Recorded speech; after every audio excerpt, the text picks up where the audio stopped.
बिस्मिल्लाहिर्रहमानिर्रहीम अस्सलाम वालेकुम, वेलकम बैक जी। और लेक्चर नंबर 30 पे पहुंच गए हैं। लेक्चर नंबर 30 में आज हम देखेंगे life cycle management. As you know कि हमारा जो सेक्शन चल रहा है वो S3 का सेक्शन चल रहा है। और S3 में मैं आप लोगों को बता चुका हूँ कि सिंपल स्टोरेज सर्विस है और इसके अंदर हम मल्टीपल टाइप ऑफ फाइल्स जो है वो अपलोड कर सकते हैं और स्टोर कर सकते हैं। 3 टाइप ऑफ स्टोरेज टियर्स होते हैं हमारे पास, स्टैंडर्ड और इनफ्रीक्वेंट एक्सेस और रिड्यूस रिडेंडेंसी। तो फर्स्ट वन जो होता है वो हमारे पास थोड़ा सा एक्सपेंसिव होता है, सेकंड वन उससे थोड़ा सा चीप होता है और थर्ड वन उससे भी चीप होता है। लेकिन फर्स्ट वन में जो है हमारे पास रिट्रीवल फ़ीस नहीं होती, इमीडिएटली हम उसको एक्सेस कर सकते हैं। सेकंड वन में हमारे पास थोड़ा सा रिट्रीवल टाइम वो कपल ऑफ मिली सेकेंड्स लेता है और उसमें रिट्रीवल फ़ी होती है हमारे पास।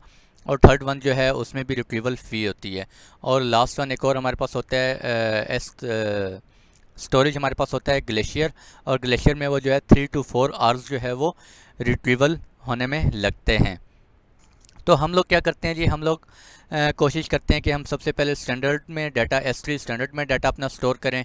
फिर हम चाहते हैं यार वो S3 स्टैंडर्ड के बाद जो है ना आफ्टर 30 और 50 डेज़ और आफ्टर 60 डेज़ जो भी आपकी रिक्वायरमेंट है हमारा डाटा जो है वो स्टैंडर्ड इनफ्रीक्वेंट एक्सेस में चला जाए, क्योंकि अब हमारा डाटा इतना इंपॉर्टेंट नहीं है, हम बहुत इनफ्रीक्वेंटली उसको एक्सेस कर रहे हैं। या कुछ अर्से बाद हम कहते हैं कि यार आफ्टर 4 मंथ्स मीन्स 120 डेज़ या आफ्टर 500 डेज़ हम चाहते हैं कि यार हमारा डाटा जो है वो ग्लेशियर में चला जाए ऑटोमेटिकली, ताकि उसकी जो है कॉस्ट कैपेसिटी जो है हम उसको कंट्रोल कर सकें। हम चाहते हैं यार हमारा डाटा थोड़ा कम इंपॉर्टेंट हो गया है, ज़्यादा उसको मतलब हम उसको मोस्ट एक्सेस नहीं करते, हम बहुत लेस फ्रीक्वेंट एक्सेस करना चाहते हैं। और हम चाहते हैं रिट्रीवल फ़ी, अगर रिट्रीवल हम कभी करना चाहें तो बेशक हमें 2-4 घंटे लग जाएँ, नो प्रॉब्लम। तो आप चाहते हैं ऑटोमेटिकली डाटा आपका लाइफ साइकिल होता रहे, उसके लिए फिर हम लोग क्या करते हैं, लाइफ साइकिल मैनेजमेंट जो है उसके अंदर रूल्स क्रिएट करते हैं। S3 लाइफ साइकिल मैनेजमेंट में ये can be use in conjunction with versioning. इसमें साथ साथ आप वर्जनिंग इनेबल करना चाहते हैं, वर्जनिंग इनेबल कर दें। आप चाहते हैं कि जो करंट वर्जन की लेटेस्ट फाइल हैं उनके लिए अलग से लाइफ साइकिल मैनेजमेंट चले और जो प्रीवियस फाइल्स हैं उनके लिए अलग से लाइफ साइकिल मैनेजमेंट आप रन करना चाहते हैं तो आप कर सकते हैं। Can be applied to current versions.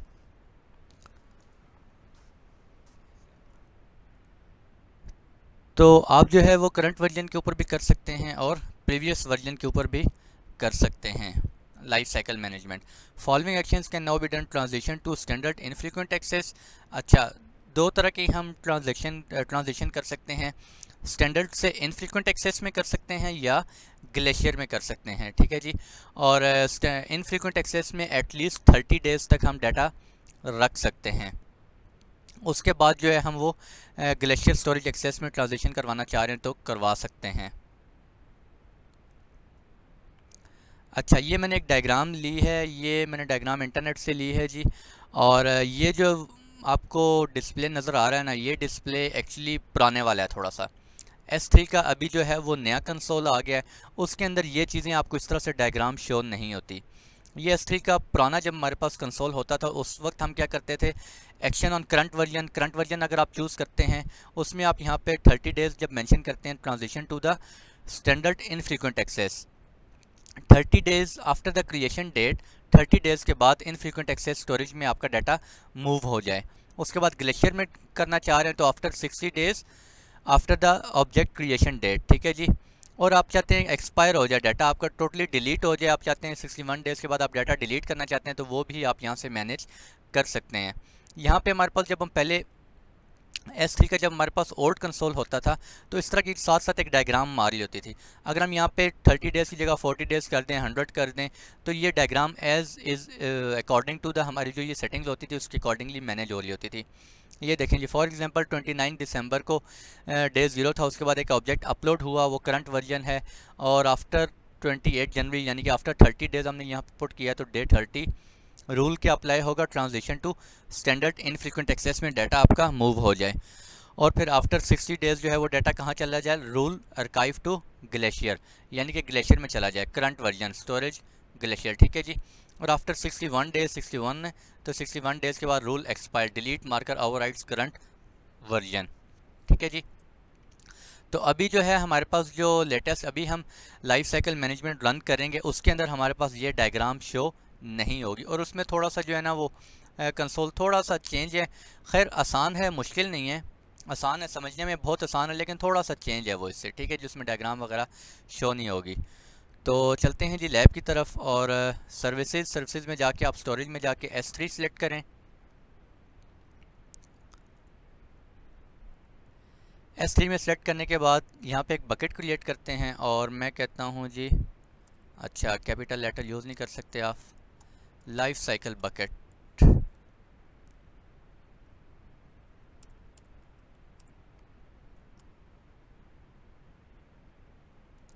Life cycle bucket, ठीक है जी, और हाई ओरिजिन में रखनी है। नेक्स्ट करें, नेक्स्ट करें, नेक्स्ट, नेक्स्ट क्रिएट बकेट। अच्छा ये हमारे पास बकेट क्रिएट होगी, आप देख सकते हैं नॉट पब्लिक। अब मैं क्या करना चाहता हूँ, बकेट के प्रॉपर्टीज़ में जाता हूँ इस बकेट की, और मैं क्या करता हूँ, वर्जनिंग इनेबल करनी है, आप कर लें। स्टैटिक वेब सेटिंग हम देख चुके हैं, और ट्रांसफ़र एक्सेलरेशन रिक्वेस्टर पेज, और सॉरी प्रॉपर्टीज़ में नहीं आना, मैनेजमेंट में आना है। मैनेजमेंट में हम लोग रेप्लिकेशन देख चुके हैं, और ये हमारे पास है जी लाइफ साइकिल। लाइफ साइकिल में आप ऐड लाइफ साइकिल रूल पे क्लिक करेंगे। अब यहाँ पे आप रूल एंटर करें कोई भी, मैं कहता हूँ जी माय फर्स्ट रूल, आप कुछ भी रूल नेम एंटर कर सकते हैं। Add filter to limit scope to prefix और टैग्स, क्या कह रहे हैं जी वो, आप इस पूरी बकेट के ऊपर रूल अप्लाई करना चाहते हैं, या अगर आप किसी फोल्डर में करना चाहते हैं, मैं कहता हूँ स्लैश मेरी बकेट कौन सी है, बकेट मैं कौन सी थी, मैं भूल गया नाम ही, लाइफ साइकिल बकेट समथिंग था कुछ, ठीक है, life cycle bucket I think था। आप वो सिलेक्ट करें स्लैश, उसके बाद अगर उसके अंदर कोई फोल्डर पड़ा हुआ है आप वो सिलेक्ट करें। आप चाहते हैं सिर्फ इस फोल्डर के ऊपर रूल अप्लाई हो तो उसके ऊपर रूल अप्लाई होगा। आप चाहते हैं कि मेरे पूरे इस बकेट के ऊपर रूल अप्लाई हो, उसके अंदर जो कुछ पड़ा हुआ है उन सब के ऊपर रूल अप्लाई हो, तो आप क्या करेंगे, सिंपल इसको छोड़ देंगे।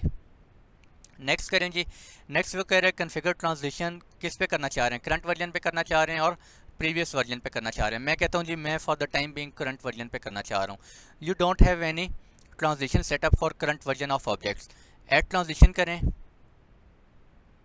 अच्छा यहाँ पे आप सिलेक्ट ट्रांजिशन, ट्रांजिशन किस टाइप की आपके करनी है, transition to standard infrequent access, मैं कहता हूँ ये स्टैंडर्ड इनफ्रीक्वेंट एक्सेस में after 30 days, I think 30 days से नीचे नहीं आप कर सकते, ये आई थिंक हाँ एरर आ भी गया, बल्कि I minimum of 30 days, 30 days के लिए आपको यहाँ पे डाटा रखना पड़ेगा, ठीक है। मिनिमम मैक्सिमम आप जितने मर्जी है करना चाहें, ठीक है जी, आप कर सकते हैं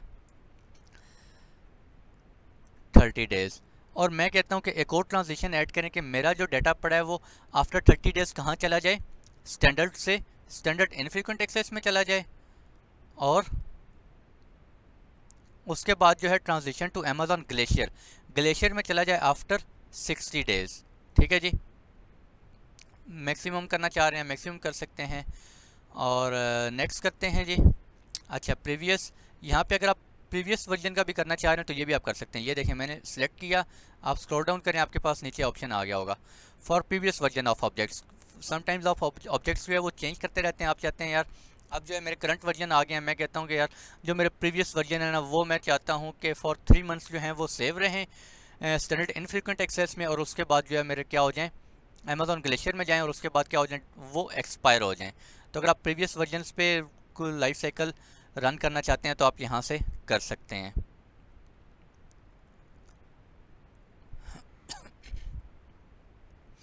अच्छा मैं इसको भी अनचेक कर देता हूँ, और नेक्स्ट, नेक्स्ट क्या कहते हैं जी, कन्फिगर एक्सपायरेशन। एक्सपायरेशन अगर आप कन्फिगर करना चाहते हैं आपका डाटा जो है वो इतने देर के बाद एक्सपायर हो जाए, वो आप कर सकते हैं, ठीक है जी।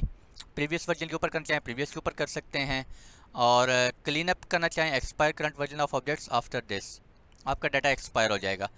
क्लीन अप करना चाह रहे हैं expire delete markers and incomplete multi part uploads, clean up expired object delete marker, इस कुछ आपके अगर डिलीट मार्कर आपने कुछ खुद से लगाए हुए थे, डिलीट किया था, उनके ऊपर डिलीट मार्कर एक लग जाता है। अगर आप चाहते हैं वो भी डाटा आपका क्लीन अप हो जाए तो आप इसको भी सिलेक्ट कर सकते हैं, ठीक है जी। तो ये भी आपको नहीं करने देगा, क्यों, क्योंकि हमारे पास क्या है ये चेक हुआ हुआ है expire current version of objects, ये आप अनचेक रखें, उसके बाद आप ये कर सकते हैं इसको क्लीन अप, ठीक है। खुद से अगर आप क्लीन अप करना चाहते हैं आप क्लीन अप कर लें इसको, और नेक्स्ट करें जी सेव। तो ये आप देख सकते हैं यहाँ पे हमारे पास एक रूल क्रिएट हो गया जी, और रूल में आप देख सकते हैं एक्शन फॉर करंट वर्जन क्या एक्शन है, स्टैंडर्ड इनफ्रीक्वेंट एक्सेस में पहले जाएगा डाटा और फिर अमेजोन ग्लेशियर में जाएगा। एक्शन फॉर प्रीवियस वर्जन के ऊपर हमने कोई एक्शन परफॉर्म नहीं करना। अप्लाइड टू किसके ऊपर अप्लाई हो रहा है जी, होल बकेट के ऊपर। फर्दर आप एडिट करना चाह रहे हैं आप एडिट कर सकते हैं इसको, ठीक है। नेक्स्ट करें, मैं कहता हूँ कि ये वाली ट्रांजिशन जो है ना मेरी रिमूव कर दें जी। नेक्स्ट सेव, ये देखें अब एक्शन क्या हो गया करंट वर्जन के लिए, सिर्फ डाटा हमारा काम मूव हो रहा है स्टैंडर्ड इनफ्रीक्वेंट एक्सेस में, यानी कि ग्लेशियर हमने रिमूव कर दिया। मैं एक और रूल ऐड कर देता हूँ, मैं कहता हूँ जी इसी के अंदर एडिशन करते हैं करंट कन्फिगर एक्सपायरेशन, और मैं ये रूल ऐड करता हूँ 425 डेज़ के बाद डाटा क्या हो जाए, एक्सपायर हो जाए। अच्छा, एक्सपायर डाटा होने के लिए हमारे पास मस्ट है कि डाटा आपका अमेजोन ग्लेशियर में भी पड़ा हो, मतलब कि स्टैंडर्ड इनफ्रीक्वेंट एक्सेस में जाए फिर अमेजोन ग्लेशियर में जाए और उसके बाद आपका डाटा क्या होगा, एक्सपायर होगा, उससे पहले आप एक्सपायर नहीं कर सकते। नेक्स्ट, ये देखें ग्लेशियर में डाटा आपका टोटल कितना, उसकी लिमिट होनी चाहिए 90 डेज़। 30 डेज़ आपका यहाँ पड़ा है, 60 डेज़ आपका यहाँ पड़ा है, एटलीस्ट 90 डेज़ आपका डाटा इस आप कह लें कि साइकिल के अंदर पड़ा हुआ हो, उसके बाद आप डाटा जो है वो डिलीट कर सकते हैं। अगर मैं यहाँ पे 59 कर देता हूँ तो ये देखें मुझे ये डिलीट नहीं करने देगा एक्सपायर। ये क्या कह रहा है जी, an object must remain in the standard for minimum of 30 days before translationing to glacier storage, inter and value greater than और इक्वल टू 60। ठीक है जी, अब आप अपने डाटा को एक्सपायर भी कर सकते हैं। सेव करें। अच्छा, मैंने एक्सपायर अभी सिलेक्ट नहीं किया था वो इस वजह से नहीं आ रहा, ठीक है। बहरहाल आपको कॉन्सेप्ट समझ आ गया, आप इस तरह से रूल्स जो हैं वो क्रिएट कर सकते हैं अपने बकेट्स के ऊपर, अपने ऑब्जेक्ट्स के ऊपर। अप्लाइड टू होल बकेट के ऊपर करना चाह रहे हैं या किसी फोल्डर के ऊपर करना चाह रहे हैं आप कर सकते हैं। फर्दर डिलीट करना चाह रहे हैं डिलीट कर सकते हैं जी। और इसको सिलेक्ट करें, सिलेक्ट करने के बाद इनेबल करना चाह रहे हैं इनेबल कर सकते हैं, डिसेबल करना चाह रहे हैं डिसेबल कर सकते हैं।